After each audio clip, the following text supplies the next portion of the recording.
आज सुबह में कोई साथी इसमें लिखे थे, उसको पूरा मिटा भी दिए। चाहे कोई निंदा करे, गाली बकेया मार दे, चाहे कोई अपमान कर या जोर से फटकार दे, सबही सहन कर थिर रहूं, यह प्रेम आठों याम है, गाफिल न हो ध्येय से सहना हमारा काम है। मैं वो पंक्ति देखी, गुरुदेव जी की रचना है, बहुत अच्छी लगी मुझे सदगुरु कबीर साहब का एक पद याद आया। जब मैं साधना क्षेत्र में लगी तो बहुत लोग कुछ कुछ बोलते थे, अरे देख लेंगे इनकी भक्ति कैसे करते हैं, बहुत कुछ अनाप शनाप कहते थे।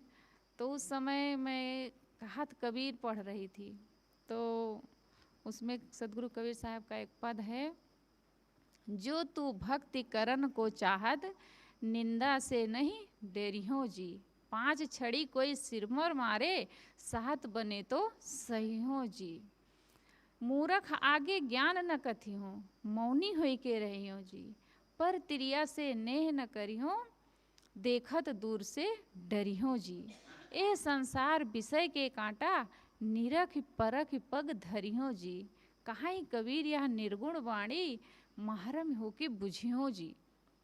उस समय मैं यही पंक्ति याद करती थी कि सचमुच में अगर तुम भक्ति करना चाहते हो, साधना पथ में चलना चाहते हो, अपने कल्याण करना चाहते हो, जीवन का उद्धार चाहते हो, तो निंदा से मत डरो, क्योंकि इसको करने वाले मिलेंगे ही। तुम कोई भी क्षेत्र में अगर आदमी उन्नति करता है, आगे बढ़ना चाहता है, तो उसका पैर खींचने वाले होते ही हैं, लेकिन वही अगर पैर खींचने वाले ना रहें तो वो आगे बढ़ भी नहीं पाएगा।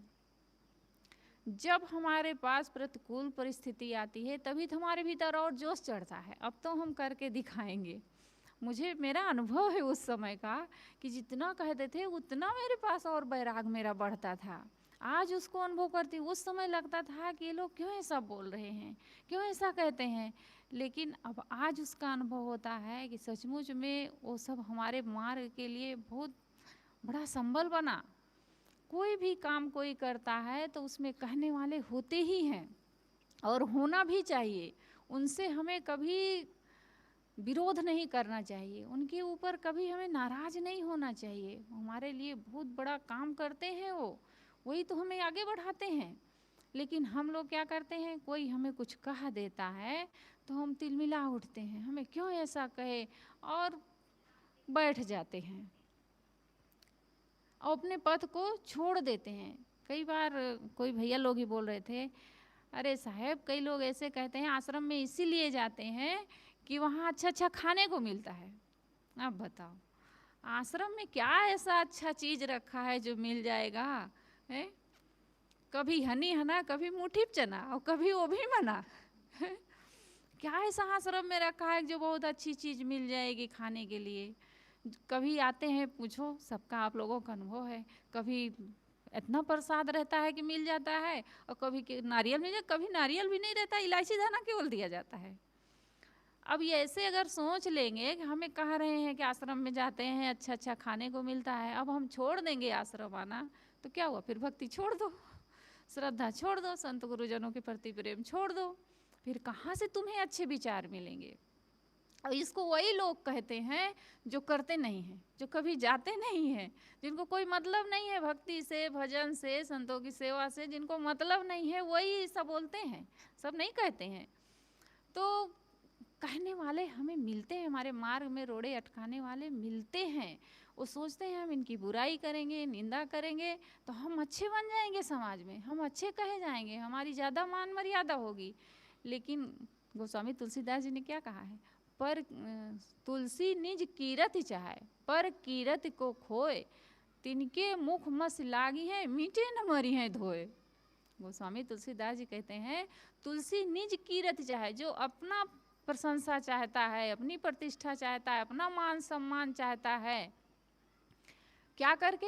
पर कीरत को खाए, दूसरे की कीर्ति को खो करके, दूसरे की सुख संपन्नता को देख करके अगर कोई जलता है, उसको नीचा दिखाना चाहता है, उसकी बुराई करके, उससे ईर्ष्या करके, तो क्या होगा? तुलसी जी कहते हैं तिनके मुख मस लागी हैं, उसके मुख में ऐसी काली स्याही पुतेगी कि वो मर जाएगा तो भी वो उसको धो नहीं पाएगा। मीटे न मरिए धोए, मरने के बाद भी वो नहीं धो पाएगा। कोई भी हो गलत काम किया रहता है तो क्या मरने के बाद उसकी प्रशंसा होती है? मरने के बाद भी लोग कहते हैं अरे अच्छा हुआ ये मर गया। कोई भी गलत काम किया होगा तो ही कहते हैं अरे अच्छा हुआ भैया ये मर गया, बहुत दूसरों का काम बिगाड़ा है, बहुत गलत काम किया है। बिगाड़ानंद की कहानी सब लोग जानते ही हैं, कहने की जरूरत नहीं है। तो मैं कह रही थी कि लोग क्या चाहते हैं, सोचते हैं कि हम इनकी बुराई करेंगे, इनकी निंदा करेंगे तो ये छोटे बन जाएंगे। हम दूसरे की लकीर को काटना चाहते हैं, उसको छोटा बनाना चाहते हैं। लेकिन गुरुदेव जी बराबर कहते थे अगर तुम अपनी लकीर बढ़ाना चाहते हो, अपनी प्रशंसा चाहते हो, तो दूसरे की बुराई करके नहीं, दूसरे की प्रशंसा करके अपनी उससे लंबी लकीर खींचो ना भाई उसके सामने, तो उसकी लकीर स्वयं छोटी हो जाएगी। यानी इतना अच्छा काम करो, इतना अच्छा सद्गुण कमाओ कि उससे ज़्यादा तुम्हारी प्रशंसा हो जाए, वो स्वयं छोटा हो जाएगा। उसको तो करेंगे नहीं, अपना तो स्वयं करना नहीं चाहेंगे, लेकिन दूसरों को छोटा दिखाना ये मनुष्य के मन का एक कर्तव्य जैसे बन गया है। किसी की ऊंचाई देखेंगे, किसी की देखेंगे उन्नति, तो सामने में तो कहेंगे बधाई हो भैया, तुम्हें बधाई हो, आपने ऐसा मतलब उन्नति कर लिया, आपने ये ले लिया, वो ले लिया, आप ऐसा कर लिया, बधाई देंगे। लेकिन पीठ पीछे जाएंगे, अरे जानता हूँ जैसे वो 2 नंबर का धंधा कर रहे हैं, कैसे कमा के ला रहे हैं, कहाँ से ला रहे हैं, हमें सब पता है, वो ऐसा मतलब ये सामने में तो आदमी अच्छा बोलेगा, लेकिन पीठ पीछे जा कर के उसकी बुराई ही करेगा। गुरुदेव जी के जीवन में भी हम लोग अभी ही देख रहे हैं, सामने में गुरुदेव जी को देखते हैं हम लोग कि गुरुदेव जी की अनुपस्थिति में उनको गाली तक देते हैं, उल्टा सीधा कहते हैं, और सामने में देखते हैं कि वही लोग गुरुदेव जी को इतना बढ़िया हार लाएंगे, 500-500 का पहनाएंगे, चरण धोएंगे, उनकी आरती करेंगे, चरणामृत लेंगे, पूजा करेंगे, और पीठ पीछे गाली भी देंगे। ऐसे लोगों से दुनिया खाली नहीं हुई है, ये हर समय संसार में रहे हैं। चाहे संतीसा को देख लो, भगवान बुद्ध को देख लो, सबको नीचा दिखाने के लिए संसार में लोग रहे हैं। भगवान बुद्ध के लिए तो इतना ईर्ष्यालु लग गए थे उनके पीछे, इतना उनकी निंदा करना चाहे कि एक वेश्या को लगा दिए कि तुम कपड़ा पहन के, वो भगवान बुद्ध ऐसे उपदेश चल रहा था, सब बैठे थे सामने में, मंच में बोल रहे थे, और वेश्या को कहे कि तुम कपड़ा बांध करके पेट में जाओ और वहाँ उनको कहना कि जो उपदेश कर रहे हैं, ये बड़ी बड़ी बातें कर रहे हैं, ये बहुत नीच हैं, बहुत चरित्रहीन हैं, मेरे पेट में इन्हीं का जन्माया देखो बच्चा पल रहा है, ऐसे बोलना। और वो वेश्या चढ़ गई कपड़ा बांध करके मंच में। अब भगवान बुद्ध बोल रहे थे, अब उनका वो चुप हो गए, वो अपना बोलना शुरू कर दी, तो जोर से बोली, अब पता नहीं कपड़ा ठीक से बंधा ही नहीं था, खुल के गिर गया, अपने आप उनकी पोल पट्टी खुल गई। तो मैं कहना ये चाहती हूँ कि हर महापुरुषों के पीछे ऐसे लोग लगे हैं, सबकी निंदा हुई है, चाहे भगवान बुद्ध को देखो, भगवान महावीर स्वामी को देखो, सदगुरु कबीर साहब को देखा, कबीर साहब के जीवन में कम उनका अपमान करने वाले हुए हैं, उनका समय तो और ज़्यादा, कितना पंडितों को बोलबाला, कितना पाखंड, कितना चमत्कारवाद उस समय से पूरा घिरा था भारत। लेकिन उस समय में सदगुरु कबीर साहब को कम प्रताड़ना करने वाले नहीं मिले, उनकी भी कम निंदा करने वाले नहीं मिले। लेकिन इतना कबीर, जो सदगुरु कबीर साहब पाखंड के ऊपर, चमत्कार के ऊपर पूरा आग उगलते हैं, इतना पूरा भस्म कर देना चाहते हैं सारे कूड़े कचड़े को, वो सदगुरु कबीर साहब कहीं किसी निंदक का नाम नहीं ले, हमारी इतनी निंदा हुई है, प्रशंसा हुई है। जो अपनी उन्नति चाहता है, जो अपना कल्याण चाहता है, वो ऐसे लोगों के पीछे नहीं लगता है, वो अपना काम करता है, वो आगे बढ़ता जाता है। ऐसे लोगों के अगर चक्कर में पड़ेगा तो अपनी साधना छोड़ देगा, भक्ति छोड़ देगा, अपना कल्याण छोड़ देगा, क्योंकि कहने वाले मिलेंगे और वो करने नहीं देंगे, हमें आगे बढ़ने नहीं देंगे। बाज पक्षी को देखो, कौवा उसको कितना मारता है, बाज पक्षी को अगर कौवा पा जाए बाज पक्षी को तो इतना मारेगा चोंच चोंच कि वो परेशान कर देता है, लेकिन बाज पक्षी उससे लड़ता नहीं है, वो सीधे भागता है, ऊपर उड़ जाता है, ऊंचाई पर वो उड़ जाता है। और कौवा कौवा के पास तो उतनी शक्ति है नहीं, क्योंकि ऊपर ऑक्सीजन है नहीं, ज़्यादा ऊंचे वो उड़ ही नहीं पाता है, कुछ दूर तक जाता है मारते, फिर ऑक्सीजन नहीं पाता, अपने लड़खड़ा के नीचे गिर जाता है और बाज पक्षी आसमान में उड़ जाता है।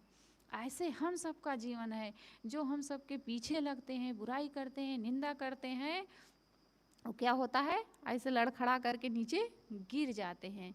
लेकिन जो अपने पथ में आगे चलता है, अपने कल्याण के मार्ग में, भक्ति के मार्ग में, सेवा के मार्ग में जो आगे बढ़ता रहता है, वो ऊंचाइयों को छू लेता है, ऊपर चढ़ जाता है, अपने जीवन को अच्छा बना लेता है, सुखमय बना लेता है, शांतिमय बना लेता है। और निंदा बुराई करने वाले वो जहाँ के तहाँ पड़े रहते हैं, उनको कोई पूछता भी नहीं है।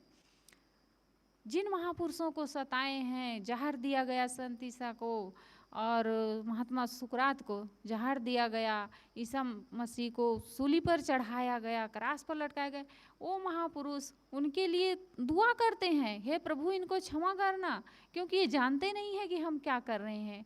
वो जहर देने वाले का कोई नाम भी नहीं जानता है आज कि तुम कौन थे, लेकिन उनको संत महात्मा सुकरात को, संत ईसा को आज उनका नाम अमर हो गया।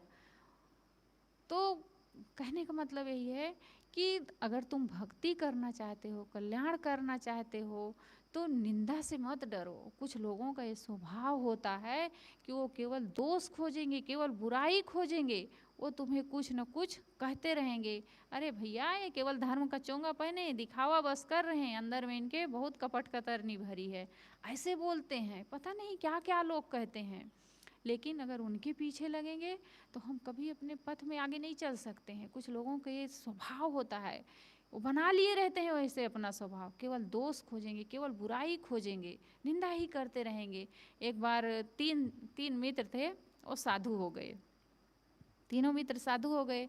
तो एक दिन तीनों जन साथ में बैठे थे, तो एक तीनों जन कहे चलो अपने पूर्व जन की अपनी अपनी बातें बताते हैं, कौन कैसा था, पहले जन्म में जब साधु नहीं हुए थे तो उसके पहले कैसे थे, अपनी अपनी बातें चलो बताएं। तो एक ने कहा भैया मैं बहुत क्रोधी था, मैं क्रोध में मार देता था, हत्या तक कर देता था, इतना मेरे अंदर क्रोध था। तो दूसरा कहता है भैया मैं तो क्रोधी नहीं था, लेकिन मेरा मन स्त्रियों में ज़्यादा लगता था, मैं बहुत गलत आचरण का था, जिसको देखता था उसी के ऊपर मेरा मन खराब हो जाता था। तो तीसरा कह रहा भैया ना मेरे अंदर क्रोध था और ना मेरे अंदर किसी स्त्री के प्रति आसक्ति थी, मेरी एक आदत थी। कहे वो क्या आदत थी? कहे मेरी एक आदत थी कि किसी की बुराई देख लेता था तो उसको चुप नहीं बैठ पाता था, उसकी बुराई जा करके दूसरों से बता देता था ज़रूर। तो अब मैं आप लोगों की बुराई सुन लिया कि आप लोग क्या करते थे, अब आप लोग आराम करो, अब मैं जा रहा हूँ बताने किसी को कि ये लोग पूर्व जन्म में कैसे थे। और वो चलता बना।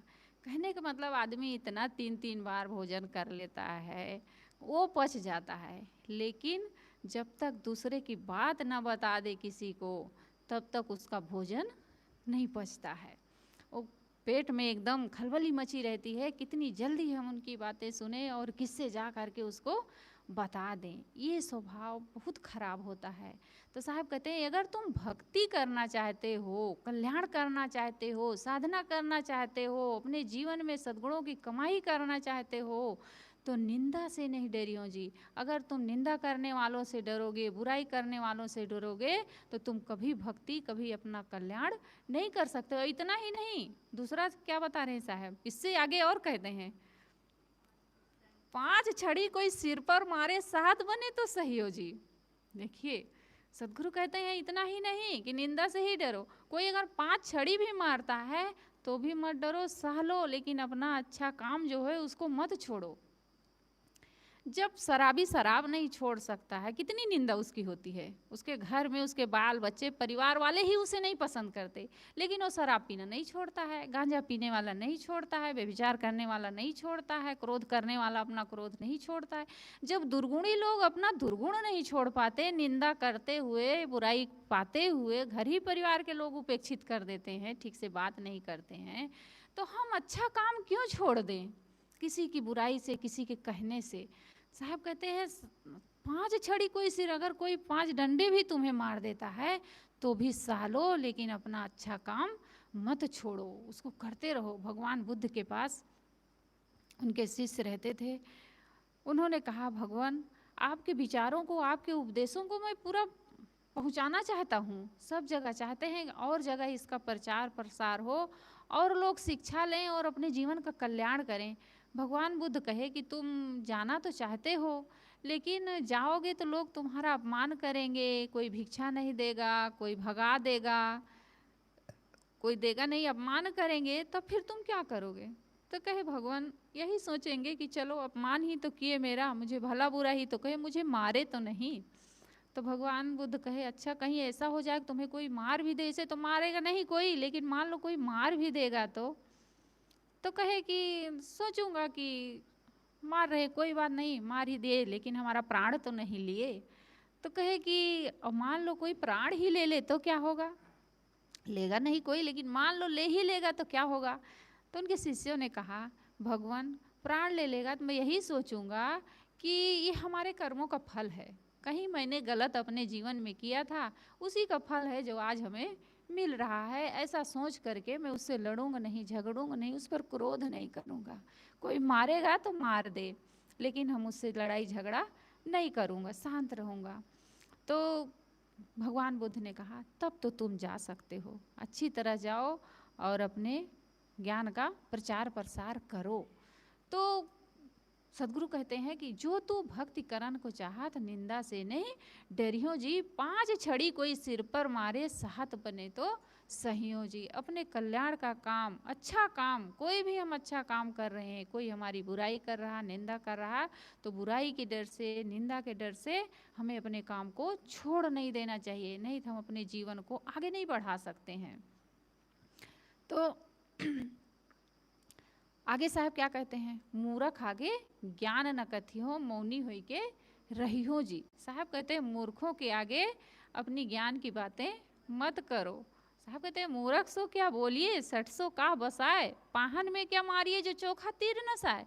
साहब कहते हैं मूर्ख से क्या बोलोगे, जो 60 बुद्धि के हैं, नीच बुद्धि के हैं, उनसे तुम क्या करोगे, तुम्हारी ही हानि हो जाएगी, लेकिन उनका लाभ कुछ होने वाला नहीं है, वो तुम्हें ही उल्टा सीधा और तुम्हारा अपमान करेंगे, तुम्हारे ऊपर और व्यंग करेंगे कि आए हैं हमें ज्ञान की बात देने। पाहन में क्या मारिए जो चोखा तीर न साए। पत्थर में अगर कोई तीर मारेगा तो उसमें वो घुसने वाला है तीर, वो तो तीर का ही नुकसान हो जाएगा, तीर ही टूट जाएगा, लेकिन पत्थर में वो घुसेगा नहीं। ऐसे तुम्हारा ज्ञान है। अगर तुम सोचो कि हम मूर्ख को चले वो ज्ञान की बातें बता दें, उसके भीतर घुस जाए, वो मान जाए तुम्हारी बातों को, तो मानने वाला नहीं है। क्यों? तुम्हारे ज्ञान की ही हानि हो जाएगी, निरर्थक चला जाएगा, उस सार्थक होने वाला नहीं है। साहब कहते तुम जहाँ कुंजड़े हैं, कुंजड़े व्यापारी हैं जो साग सब्जी बेचते हैं, कैसे साकी हीरा तहाँ न खोलिए, जहाँ कुंजरों की हाट, सहजे गांठी बांध के लगी है अपनी बाट। साहब कहते हैं कि जहाँ कुंजड़े हैं जो साग सब्जी बेचने वाले हैं, उनके बीच में अगर कोई जाएगा हीरा और सोना चांदी बेचेगा तो उसका मूल्य वो समझेंगे? उसका मूल्य वो नहीं समझ सकते हैं, उनके पास वो बुद्धि ही नहीं है, क्योंकि वो दिन भर तो साग पात के केवल व्यापारी हैं, साग पात ही वो बेचने वाले हैं। तो वो तुम्हारे सोना चांदी का भाव, मूल्य, उसकी कीमत वो नहीं समझ सकते हैं। ऐसे तुम्हारा जो उपदेश है उसको अगर तुम मूर्खों के आगे चलोगे, उनको समझाना चाहोगे, तो वो समझने वाले नहीं है। मूर्ख के सिखलावते ज्ञान गांठिका जाए, कोयला होए न उजरा जो सौमन साबुन लाए। साहब कहते हैं मूर्ख के सिखलावते तुम्हारे हृदय का ज्ञान भले नष्ट हो जाए, तुम भले उसमें परेशान हो जाओ, न समझ पाए तो तुम्हें भले वो परेशान कर देंगे, लेकिन उनका लाभ होने वाला नहीं है। तुम्हारे हृदय की शांति चली जाएगी, ज्ञान गांठ का जाए, यानी तुम्हारे हृदय की जो शांति वो चली जाएगी, तुम अशांत हो जाओगे। समझा रहे हैं, समझ नहीं रहा है। कोयला होए ना उजरा, कोयला को कोई 100 मन साबुन लगा लगा के धोए तो कभी उजला नहीं हो सकता, वो काला का ही काला रहेगा। साहब कहते हैं मूर्ख आगे ज्ञान न कथियो, मौनी हो के रहियो जी। ऐसी जगह मौन हो जाओ, लेकिन उनको समझाने के चक्कर में मत पड़ो। कोई समझना चाह रहा है, तुम्हारी बातों को समझना चाहता है, तो वहाँ तुम अपने ज्ञान के 2 शब्द सुना दो। पंडित सो बोलिए हितकारी, मूर्ख सो रहिए झकमारी। साहब कहते जो पंडित, पंडित का मतलब समझदार, जो समझदार हो उसको अपनी सद्बुद्धि दे दो, उसको 2 शब्द अच्छे शब्द सुना दो, लेकिन जो मूर्ख है उससे झक मत मारते रहो, उससे अपना रास्ता अलग कर लो। ऐसी जगह साहब कहते हैं मौनी होई के रहियो जी, ऐसे लोगों से मौन हो जाओ। वहाँ फालतू अगर बोलोगे, उनको समझाने की कोशिश करोगे तो विवाद के अलावा कुछ होने वाला नहीं है, क्योंकि तुम्हारी बातों को समझ ही नहीं सकते हैं। पर तिरिया से नेह न करियो, देखत दूर से डरियो दी। देखिए भक्ति के लिए कितना उपाय साहब बता रहे हैं, कैसे तुम भक्ति में चल सकते हो, कैसे अपना कल्याण कर सकते हो। पर तिरिया से नेह न करियो, देखत दूर से डरियो जी। पर स्त्री से दूरी बना करके रहो, उसको समझो कि वो सिंघनी है, हम उसको छू लेंगे तो हमें डस जाएगी, सर्पिणी के समान उससे दूर हो जाओ। चाहे पुरुष हो चाहे स्त्री, दोनों के लिए है कुसंगी। ऐसा नहीं है कि साहब स्त्री का नाम ले दिए हैं तो उसी को हम कहें, तो सबके लिए है कि अगर हम चाहे स्त्री है पराई पुरुष से और पुरुष है पराई स्त्री से, कहने का मतलब कि दूरी बना करके रहो, इतना उनके घनिष्ठ संबंध मत करो कि लोगों के देखने में बुरा लग जाए। और लोग तो ऐसे ही, नज़र इतनी गंदगी भीतर भरी है, अनादिकाल का इतना कुसंस्कार भरा है, किसी से हंस हंस के 4 दिन बात कर लो, उसके दरवाजे पर जाके बैठ जाओ, बस देखो लोग शुरू कर देंगे कहना कि उनके यहाँ जा रहे हैं, जरूर कोई कारण होगा तभी तो जा रहे हैं, या वो उनके घर बार बार आते जरूर कोई कारण होगा। ऐसा लोगों के मन में संदेह होने ही लगता है। साहब कहते पर तिरिया से नेह न करियो, देखत दूर से डरियो जी। यह संसार विषय के कांटा, साहब कहते हैं संसार क्या है, विषयों का कांटा है, वासनाओं का कांटा है। तो पूरे संसार में, ये पूरा संसार जंगल है, कांटा है, इसमें पर कांटे बिखरे हुए हैं। कहीं थोड़ा सावधान हुए, कुसंग में पड़े और तुम्हें जा करके दुखों में वो डाल ही देंगे, वो कांटे चुभेंगे विषयों के, वो दुख के कांटे चुभेंगे और तुम्हें फिर पीड़ा देंगे। साहब कहते हैं संसार विषय के कांटा, निरख परख पग धरियो जी। इस संसार में खूब समझ बूझ कर सावधानी पूर्वक इस जीवन को बिताओ। अगर थोड़ा भी असावधान हुए, कुसंग में पड़े तो तुम्हें बीड़ी पीना सिखा देंगे, शराब पीना सिखा देंगे, तुम्हें गलत, पता नहीं क्या क्या समझाने के लिए लोग बैठे हैं दुनिया में, कैसे कैसे लोग हैं। अगर थोड़ा भी तुम असावधान हुए और कुसंग में पड़े तो तुम्हें भटकने के अलावा कुछ मिलने वाला नहीं है। साहब कहते हैं कि यह संसार विषय के कांटा, निरख परख पग धरियो जी। कहा कबीर यह निर्गुण वाणी, महरम होके बुझियो जी। सदगुरु कबीर साहब कहते हैं कि जो सदगुरु कबीर साहब का ज्ञान है निर्गुण वाणी है। कहने का मतलब सदगुरु कबीर साहब की वाणियों में किसी प्रकार का पाखंड नहीं है कि ये पूजा पाठ कर लो तो तुम्हारा मोक्ष हो जाएगा, तुम्हें स्वर्ग मिल जाएगा, तुम्हें धन संपत्ति मिल जाएगी, तुम्हारे जीवन में सुख शांति आ जाएगी। सदगुरु कबीर साहब ऐसी कोई बातें नहीं बताते। क्या कहते हैं, अपने जीवन को निर्मल बनाओ, अपने कर्मों को निर्मल बनाओ, अपने कर्मों को पवित्र बनाओ, तभी तुम्हारे जीवन में कल्याण होने वाला है। कहा है कबीर यह निर्गुण वाणी, महरम हो के बीजियो जी। इसके महरमी यानी कि इसको बूझो समझो कि सदगुरु कबीर साहब का सिद्धांत हमें क्या बताता है कि अपने कर्मों की उज्ज्वलता, अपने कर्मों की निर्मलता ही तुम्हें सुख और शांति दे सकती है। बाकी कोई देवी देवता, कोई ईश्वर, कोई परमात्मा, कोई तुम्हें स्वर्ग और मोक्ष देने वाला नहीं है। तुम्हारे जीवन में कोई सुख शांति देने वाला नहीं है। अगर सुख शांति तुम्हें मिलेगी तो तुम्हारे अच्छे कर्मों से मिलेगी। साहब कहते हैं निर्गुण वाणी महरम होके बुझियो जी। इसको महरमी बन के, समझदार बन के, विवेकी बन के इसको बूझो और अपने जीवन का उद्धार करो। तो मैं कह रही थी कि सदगुरु कबीर साहब की पंक्ति कि यदि तुम अपना कल्याण चाहते हो, भक्ति करना चाहते हो, अपने जीवन में सुख और शांति चाहते हो, तो दूसरों की बातों को सुन करके अपने अच्छे काम को रोक मत दो, अपने कल्याण के काम को रोक मत दो। जो तुम्हें संत गुरुजनों से अच्छी बुद्धि मिलती है, अच्छे विचार मिलती है, उनके संगत करो, उनके पास जाओ और अपने जीवन का उद्धार करो। निंदा करने वाले, बुराई करने वालों के चक्कर में मत पड़ो, नहीं तो स्वयं तो डूबे हैं और तुम्हें भी लेकर के डूब जाएंगे। तुम्हारा उद्धार वो करने वाले नहीं हैं, क्योंकि उनका जीवन तो स्वयं बुराइयों में लिप्त है और तुम्हें भी अपनी ओर खींचना चाहते हैं। अगर अपना उद्धार चाहते हो, सुधार चाहते हो, तो फिर ऐसे लोगों से दूर रह करके अच्छी संगत करो, अच्छे ज्ञान अच्छे विचार को अपने जीवन में धारण करो, तभी तुम्हारा जीवन सुंदर बनेगा। आज बहुत टाइम हो गया। बोलिए सद्गुरुदेव की जय। वंदन है गुरुदेव